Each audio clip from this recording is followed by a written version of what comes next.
Kelas PDPR Pendidikan Kesihatan Tahun 2 bersama Cikgu Zatul. Assalamualaikum dan selamat sejahtera murid-murid. Apa khabar? Cikgu harap semua berada dalam keadaan sihat.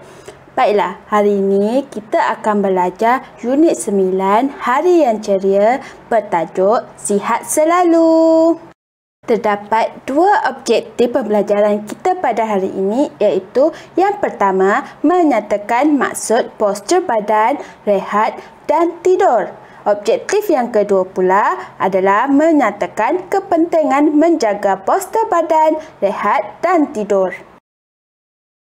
Murid-murid tahu tak apa yang dimaksudkan dengan postur badan, rehat dan tidur? Cuba murid-murid fikirkan. Jom kita sama-sama belajar tentang definisi postur badan, rehat dan tidur. Definisi postur badan adalah bentuk tubuh semasa duduk, berdiri, berjalan dan mengangkat barang. Maksudnya, keadaan badan kita apabila kita melakukan aktiviti fizikal. Definisi rehat pula bermaksud berhenti sementara daripada melakukan aktiviti fizikal dan aktiviti mental. Apa yang dimaksudkan dengan aktiviti fizikal? Dan apa pula aktiviti mental? Aktiviti fizikal adalah aktiviti yang melibatkan kita menggunakan anggota badan kita. Contohnya, belajar, bermain, makan, tidur dan sebagainya. Aktiviti mental pula adalah aktiviti yang melibatkan kita perlu berfikir. Berbeza pula dengan definisi tidur. Apa itu tidur ya murid-murid? Definisi tidur adalah aktiviti melelapkan mata dan merehatkan badan. Maksudnya, kita berhenti terus daripada melakukan segala aktiviti fizikal dan aktiviti mental. Baiklah murid-murid, tadi kita dah belajar tentang definisi postur badan, rehat dan tidur. Tapi, tahukah murid-murid apakah kepentingan postur badan, rehat dan tidur? Jom kita belajar sama-sama. Terdapat 4 kepentingan menjaga postur badan. Yang pertama adalah tumbesaran yang sempurna. Tumbesaran adalah satu proses perkembangan atau pertumbuhan badan kita. Apabila kita menjaga postur badan yang baik, kita boleh membesar dengan lebih sempurna. Kepentingan yang kedua pula adalah supaya badan kita menjadi lebih sihat. Apabila kita menjaga postur badan kita dengan baik, badan kita akan sentiasa berada dalam keadaan sihat dan kita tidak akan sakit. Kepentingan menjaga postur badan yang ketiga pula adalah untuk mengelakkan kecederaan daripada berlaku.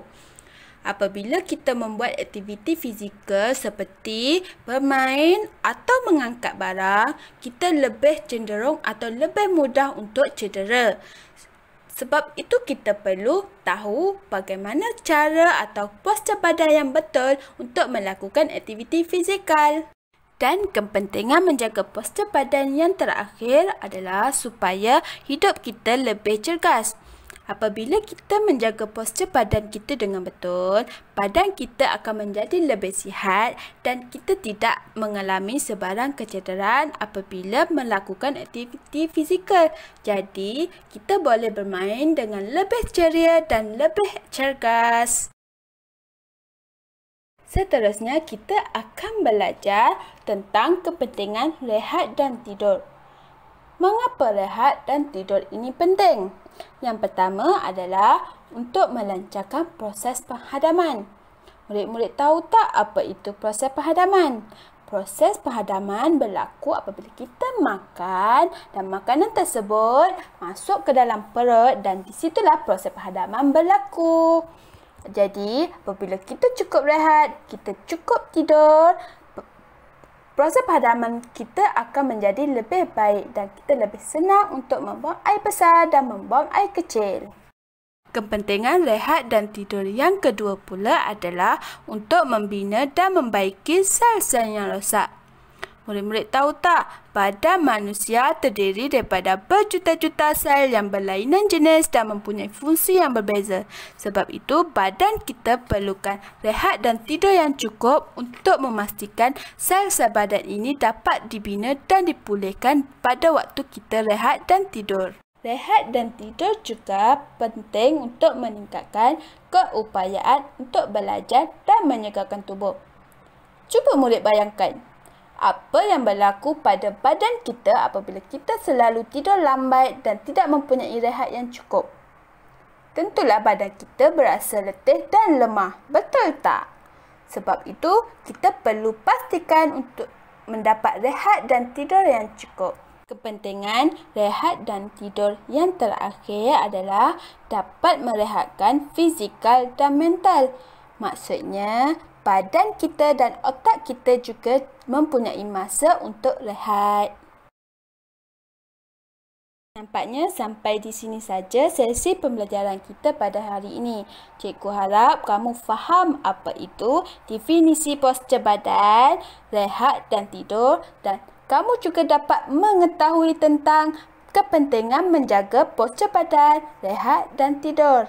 Okey, selamat menjawab soalan cikgu dan jumpa lagi pada sesi akan datang. Bye-bye. Assalamualaikum dan terima kasih.